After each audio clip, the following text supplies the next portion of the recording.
Bapak Ibu Asesor Sertifikasi Dosen tahun 2023. Izinkan saya memperkenalkan diri. Saya Rudina Azimata Rashidah SSI MBiomed.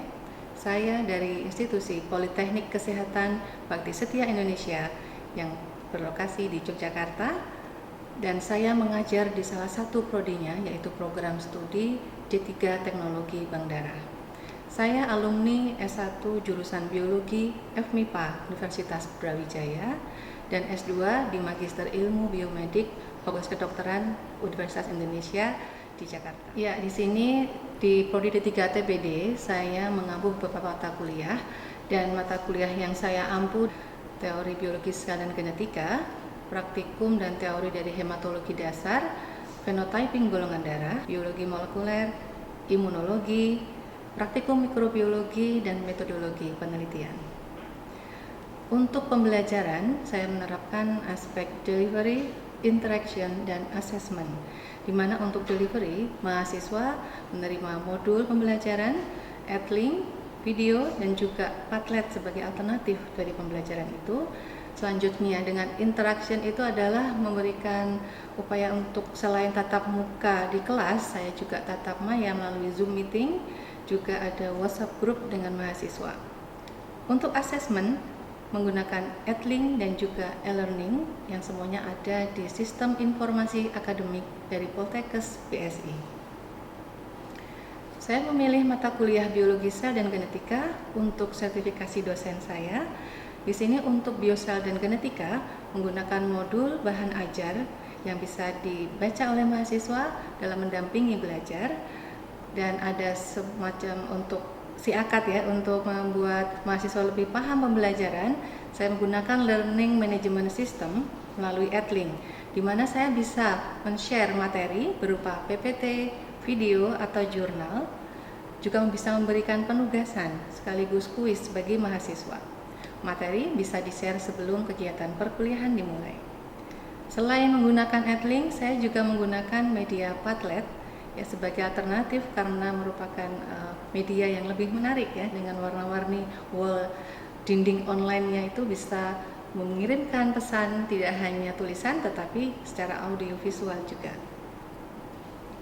Untuk modul bahan ajar biologi sel dan genetika saya susun ya, bersama tim di Kemenkes RI, PPSDM Kemenkes RI pada tahun 2019. Dan modul ini bisa digunakan oleh mahasiswa untuk mendampingi belajar biologi sel dan genetika. Untuk sistem informasi akademik, SIAKA Poltekkes BSI, di sini merupakan suatu sistem yang sangat memudahkan dalam kegiatan pembelajaran. Jadi untuk sebelum kuliah, saya biasa menginput untuk BAP ya. Jadi sebelum perkuliahan sudah disetting untuk waktu dan jam materi yang akan disampaikan ke mahasiswa, sekaligus presensi setelah perkuliahan selesai. Dan untuk LMS Adlink, materi yang tadi saya sampaikan bisa berupa PPT, bisa berupa video atau modul, bisa di-share, bisa di-setting sebelum perkuliahan dimulai, sehingga diharapkan mahasiswa bisa belajar sebelum kegiatan tatap muka dimulai. Kemudian penugasan bisa diberikan tentunya dengan di Adlink itu bisa disetting batas waktu kapan mahasiswa mengumpulkan. Begitu juga kuis. Dan di Adlink ini mahasiswa bisa mengerjakan kuis dalam batas waktu yang sudah ditentukan, termasuk skor, dan nanti bisa langsung terpampang ya hasilnya untuk pengumuman nilai bagi mahasiswa. Dan di akhir, setelah pembelajaran selesai, sangat memudahkan bagi kami dosen dalam menggunakan LMS Adlink itu adalah bisa mengimport Excel untuk nantinya menjadi laporan rekapitulasi nilai, terutama dari keaktifan mahasiswa dalam belajar, melihat materi, mendownload video, atau mengerjakan tugas dan kuis. Lalu untuk media Padlet, nah di sini merupakan alternatif media pembelajaran, karena di Padlet ini saya bisa mengirimkan pesan suara, bisa video, dan mahasiswa juga bisa memberikan umpan balik ya, mengerjakan tugas video masing-masing, sehingga saya lebih mengenal mahasiswa-mahasiswa saya. Sedangkan untuk asesmen tadi ya, untuk UTS dan UAS saya sudah menggunakan e-learning dari Poltekkes BSI dengan soal versi CBT Exam View. Bisa berupa soal multiple choice, bisa soal benar atau salah, bisa juga esai. Jadi banyak pilihan dengan metode CBT Exam View ini. Untuk mata kuliah biosel dan genetika yang merupakan mata kuliah non-kompetensi, diberikan pada mahasiswa semester 1 di Prodi D3 Teknologi Bank Darah, baik pada mahasiswa program reguler, program rekognisi pembelajaran lampau atau RPL, dan mahasiswa kelas alih jenjang. Bobotnya 1 SKS, dan di sini tatap muka 50 menit, yang berarti ada 60 menit penugasan dan 60 menit belajar mandiri untuk 1 SKS teori. Dan biologi sel genetika ini merupakan salah satu mata kuliah biomedik atau ilmu kedokteran dasar ya, yang tentunya dibutuhkan bagi calon tenaga kesehatan, khususnya bagi calon teknisi pelayanan darah. Deskripsi mata kuliah biologi sel dan genetika. Di sini biologi merupakan ilmu dasar dalam bidang kesehatan. Penerapan biologi dalam bidang teknologi bank darah fokus pemahaman tentang sel. Darah merupakan sel, sehingga mahasiswa bisa menjelaskan teori tentang sel.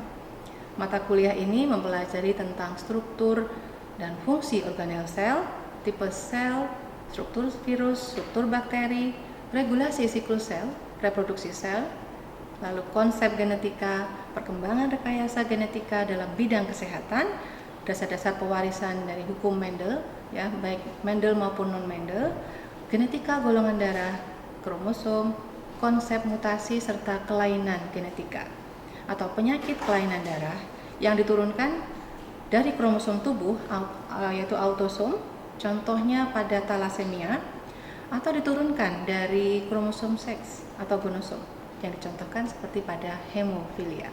Untuk RPS, di rencana pembelajaran semester untuk 14 kali tatap muka, di mana 1-7 pertemuan, maka setelah itu pertemuan 8 adalah ujian tengah semester, dilanjutkan nanti 9-15 pertemuan kedua, pertemuan setelah UTS, dan di akhir di sesi ke-16 adalah ujian akhir semester.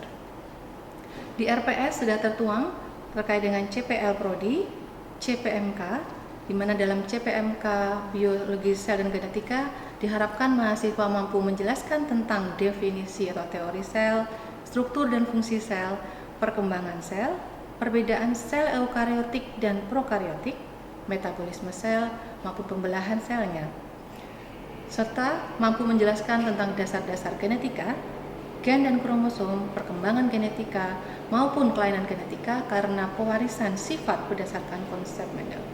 Diharapkan mahasiswa mampu mengaplikasikan konsep ilmu biologi sel dan genetika dalam praktik bidang teknologi bank darah dan sebagai penunjang mata kuliah lainnya.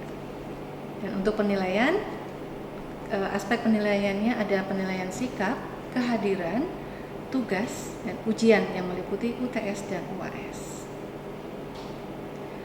Dan untuk selanjutnya nanti akan ada contoh sesi pembelajaran tatap maya via Zoom meeting dengan mahasiswa kelas reguler. Di sini untuk pertemuan ke-12 tentang topik genetika golongan darah. Dan harapan saya terkait dengan biosel ini, karena mata kuliah biologi sel ini sangat penting ya, karena telah memberi manfaat yang besar terutama di bidang kesehatan, karena menjadi dasar bagi pengembangan biologi molekuler yang banyak digunakan juga dalam tes diagnostik dan punya keterikatan dengan bidang ilmu lainnya seperti biokimia, biologi molekuler, kemudian juga genetika dan sitologi. Dan harapan saya selaku dosen di sini adalah tentunya bisa memberikan kegiatan pembelajaran yang menyenangkan bagi mahasiswa. Karena jika enjoy belajar, maka jadi salah satu kunci untuk mendapatkan hasil belajar yang maksimal. Sekian. Assalamualaikum warahmatullahi wabarakatuh. Waalaikumsalam warahmatullahi wabarakatuh. Selamat pagi semuanya. Pagi, Bu. Mahasiswa ini kelas TBD 1. TBD 1. Semuanya sehat kan hari ini? Alhamdulillah sehat. Alhamdulillah sehat Ibu. Sehat, Bu. Jadi tetap semangat mengikuti perkuliahan, dan sebelum kita mulai perkuliahan hari ini, kita mulai dulu dengan berdoa supaya mendapatkan berkah dan pahala ya, karena belajar adalah ibadah. Silakan berdoa sesuai agama dan kepercayaan masing-masing. Berdoa, dipersilakan. Berdoa selesai, terima kasih.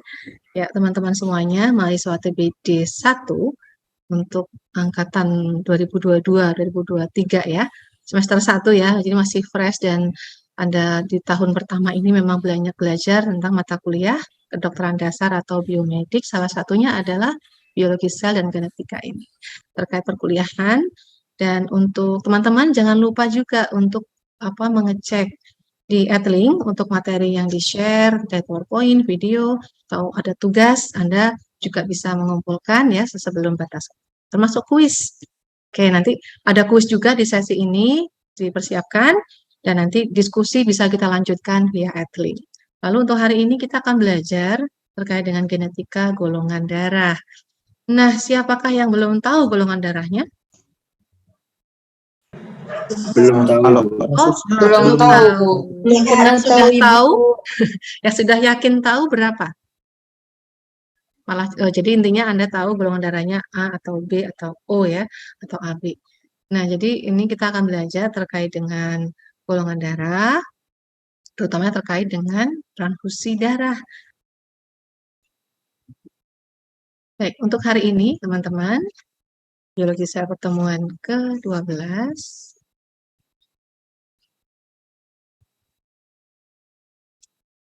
Jadi kan kita pelajari terkait dengan genetika golongan darah manusia. Jadi sistem ABO, MN, dan Rhesus. Tidak semua sistem golongan darah ya, karena nanti Anda akan pelajari selengkapnya di serologi golongan darah. Kemudian untuk CPMK-nya, tergolong sub CPMK 9, harapannya Anda bisa menjelaskan terkait dengan genetika golongan darah ini dan teori pewarisan. Aspek alel ganda golongan darah dari ABO, MN, dan Rhesus diharapkan nanti Anda bisa mampu menjelaskan dari 3 macam sistem yang akan kita bahas. Dan prinsip alel ganda pernah kita belajar sebelumnya, yaitu aspek adanya 2 alel ya, tidak hanya satu. Dalam satu lokus gen bisa ada 2 bentuk alel. Jadi ada 2 karbohidrat, substansi A dan B. Kalau kita kaitkan dengan ABO ini ya, pada permukaan eritrosit atau sel darah merah. Jadi yang belum paham terkait alel ganda bisa dicermati lagi materi kita sebelumnya ya. Jadi ini adalah multiple alel. Kita langsung ke sejarahnya. Pertama, ABO ditemukan oleh Landsteiner, dilanjutkan golongan darah AB. Adakah yang golongan darah AB di sini? Teman-teman? Saya Bu AB. Oke, Adistia, Adi Nugroho, AB. Jadi tahu juga ya orang tuanya golongan darah apa? Tahu Ibu. Tahu, Ibu. Saudaranya kalau punya saudara apakah sama AB juga? Mbak Adistia dan Tidak Mas Adi. Ibu. Apa golongan darah saudaranya? Adik saya B Bu. Kalau Mas Adi? Belum tahu, Bu. Soalnya belum pernah ngecek, Bu. Oke, belum pernah ngecek. Oke, nanti malah bisa dicek oleh Mas Adi sendiri ya. Kan nanti bisa melakukan pengecekan. Identifikasi golongan darah A atau B atau O atau mungkin AB juga. Karena tergantung orang tuanya. Oke, jadi ada A, B, O, dan AB. Ini yang pertama kali ditemukan di tahun 1900. Jadi sains transfusi ini memang tergolong ilmu kedokteran dasar yang terbaru ya. Ya, lalu di sini kaitannya dengan hukum Mendel yang kita pelajari sebelumnya adalah pengakuan hukum hereditas. Jadi tidak bisa lepas dari pewarisan yang dicetuskan oleh Gregor Mendel. Lalu ada berikutnya di tahun 1940 Rhesus. Lalu golongan darah lainnya seperti MN, Lewis, Davy, Kidd, Lutheran, dan sebagainya. Tapi kita akan hanya mempelajari 3 golongan darah yang berkaitan dengan transfusi darah ya. Bermakna klinis terkait itu. Oke, silakan dibaca lagi terkait dengan sejarah dari golongan darah ini, termasuk dengan adanya antigen lalu antibodi. Jadi Anda juga harus memahami macam dari antigen, ya, antibodi dalam tubuh kita. Ini adalah macam-macam golongan darah dan bisa dieksplor lagi ya dari referensi dan modul yang saya sampaikan kepada teman-teman untuk dipelajari lebih lanjut. Oke, kalau terkait pewarisan, ini nanti coba saya tes di akhir ya, di sesi latihan soal. Di sini kan ABO, pewarisan kepada keturunannya. Kalau kita bahas yang di kolom pertama, di ayah itu AO, berarti genotipnya apa ini? Kalau fenotipnya apa? Kalau dicantumkan di KTP ayah itu berarti KTP ayah golongan darah apa di sini? A, Bu. Oke, Mas Adi betul. Jadi di KTP tidak muncul AO begitu ya, tapi fenotipnya adalah A, sehingga ayah golongan darah A. Kalau ibu, fenotipnya B, Bu. B.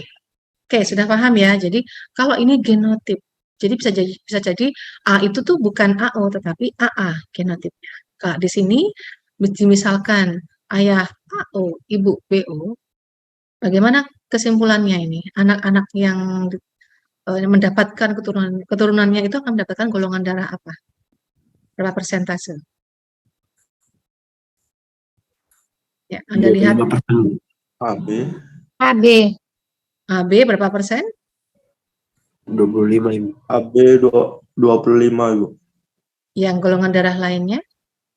A? Bu. A 25%. Sama ya? B? 25% juga, Ibu. B Oke. 25%. Semua sudah paham ini?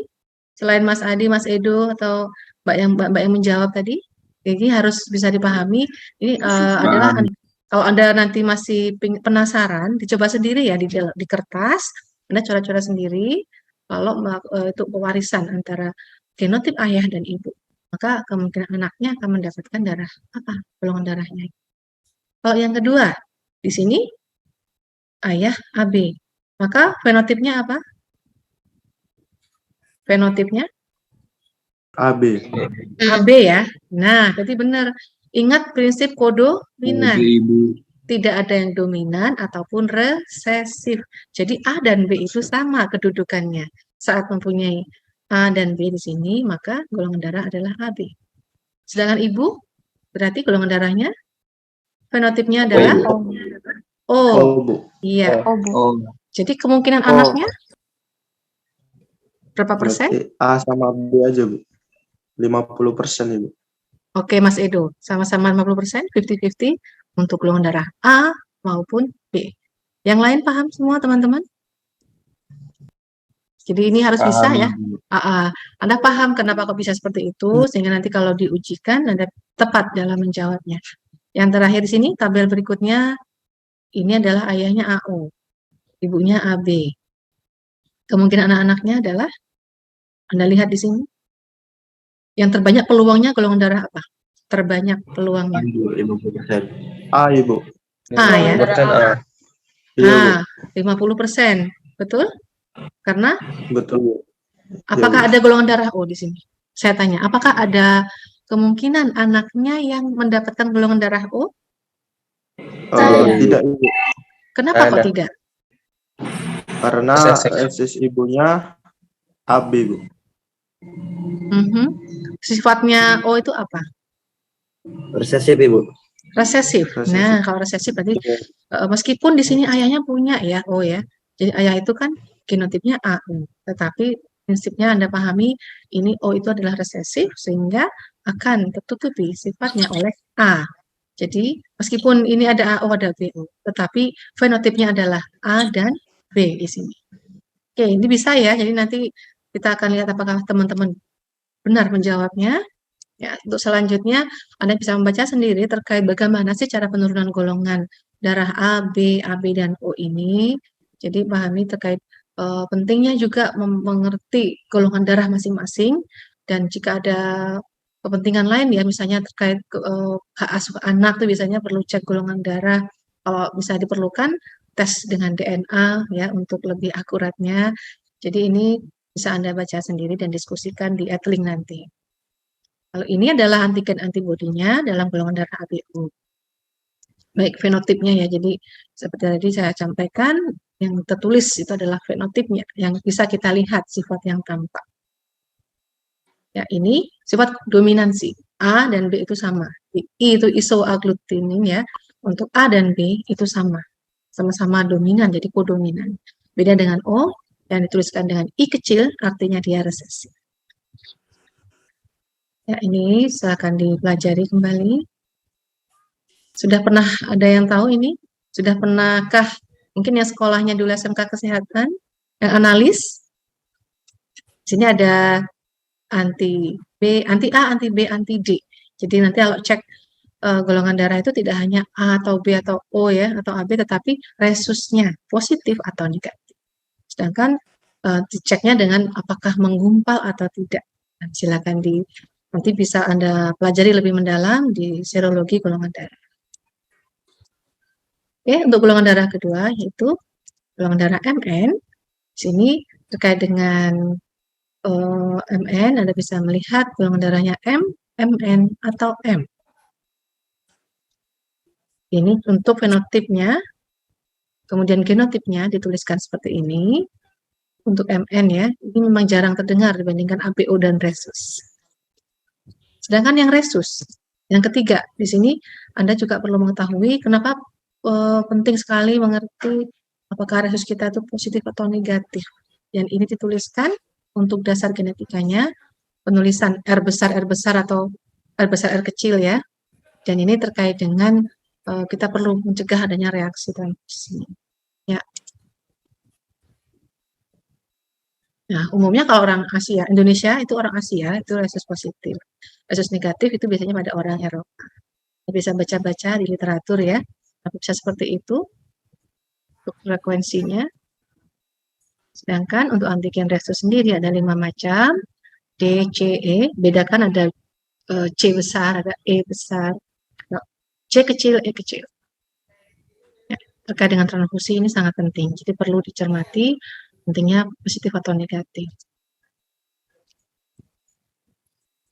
Nah, dalam hal perkawinan, Anda pernah mendengar untuk penyakit yang ditimbulkan jika ayah resus positif dan ibu resus negatif? Sudah pernah mengetahui kasus yang terjadi jika seperti ini? Sudah, Ibu. Ya, apa Mas Adi? Si ibu akan Si ibu akan membunuh janinnya sendiri, Bu. Karena ada perlawanan ya, karena beda resus. Ya, karena perbedaan resus, Bu. Kasusnya itu adalah erythroblastosis fetalis atau hemolytic disease of newborn ya. Kematian janin dalam kandungan. Jadi perlu diantisipasi supaya tidak terjadi kasus seperti ini. Nah, jadi Anda perlu memahami ini karena warisan golongan darah resus menurut Mendel. Jadi Anda tahu istilah homozigot, heterozigot. Nah, di sini Anda tahu ayah jika resus positif bisa jadi homozigot seperti ini atau heterozigot. Ya. Kalau ayahnya homozigot bisa dibesar, maka memungkinkan semua resus positif untuk anaknya. Beda dengan yang heterozigot. Nah, disinilah terjadinya kasus jika anak itu berbeda dengan resus ibunya. Ya. Resus positif atau negatif. Ya, kalau resus positif semua, maka bisa terjadi erythroblastosis fetalis ya, karena ibu adalah resus negatif. Ya, silakan jika ini masih belum paham, kita diskusi lebih lanjut di Adlink. Jadi ini penjelasan gambar untuk yang belum paham kenapa bisa terjadi erythroblastosis fetalis dari ibu yang resusnya negatif dan bayi yang resus positif. Ya, intinya kita mengantisipasi adanya reaksi transfusi ini ya, teman-teman. Bersyukur jika mendapatkan golongan darah AB yang meskipun langka dia merupakan resipien universal, atau yang golongan darah O yang merupakan donor universal. Seperti ibu ya, saya ini golongan darah O resus positif. Oke, sekarang coba kita lihat kemampuan Anda untuk latihan soal. Yang pertama ini, ketik di chat. Jawabannya apa? Pertanyaan pertama ini, kalau alel I golongan darah tipe O. Cirinya apa? Silahkan diketik di chat sekarang juga. Apa jawabannya? Kenapa A? Anda masih ingat tadi udah ada yang benar menjawab ya, homosikotnya resesif. Untuk I, berarti yang benar adalah A ya. Jadi O itu resesif sifatnya. Jadi ditulisnya genotipnya O, begitu kan? Jadi dia Iya, homosikot Bu. resesif, bukan dominan. Oke, selamat bagi yang sudah benar menjawab A. Lanjut nomor 4, jika wanita nih golongan darah apa ini? Kemudian kemungkinannya, coba dijawab. Apakah A atau B atau C? Nomor 4, C, betul? AB atau AB. Apa mungkin muncul O di sini? Tidak ya, tidak ada pilihan jawaban yang O. Oke, terima kasih. Dan jika ditanya ini panjang sekali ya. Jadi misalnya kemungkinan ada pertanyaan benar atau salah, maka di sini kalau ibunya seperti ini, golongan darahnya, bapaknya juga, maka perhatikan apakah kemungkinannya benar atau salah. Bisa dicek. Yang di sini saya kasih jawabannya ini adalah salah, berarti Anda koreksi di mana nih yang sesuai. Kita langsung ke yang nomor 5 ya. Nomor 5 dan ganda nomor 5 coba di ini dan teman-teman nanti bisa melihat di video untuk pemahaman lebih lanjut ya secara audio visual untuk belajar, dan di modul topik yang sesuai terkait dengan genetika golongan darah sudah saya infokan juga. Jadi selamat belajar untuk teman-teman semuanya ya. Semoga bermanfaat pelajaran kita hari ini. Yang sudah merespon yaitu peluang ya nanti kalau Anda menjawab dengan cepat dan tepat nanti juga bermanfaat bagi Anda. Dalam ujian kan juga waktunya sangat minimalis juga ya, kalau satu soal 1 menit Anda bisa memaksimalkan jawaban yang benar untuk mendapatkan nilai maksimal. Baik Mas Mbak semuanya, hari ini kita sudah membahas tentang genetika golongan darah, tapi jangan khawatir bagi yang belum paham, kita akan diskusikan lebih lanjut di Adlink. Nanti Ibu akan respon ya. Teman-teman yang sudah tahu jawabannya boleh, kalau ada teman yang bertanya, Anda bisa memberikan jawaban, nanti Ibu akan cek dan simpulkan apakah tepat jawabannya. Mari kita akhiri pertemuan pada pagi jelang siang ini dengan berdoa sesuai agama kepercayaan masing-masing. Berdoa dipersilahkan.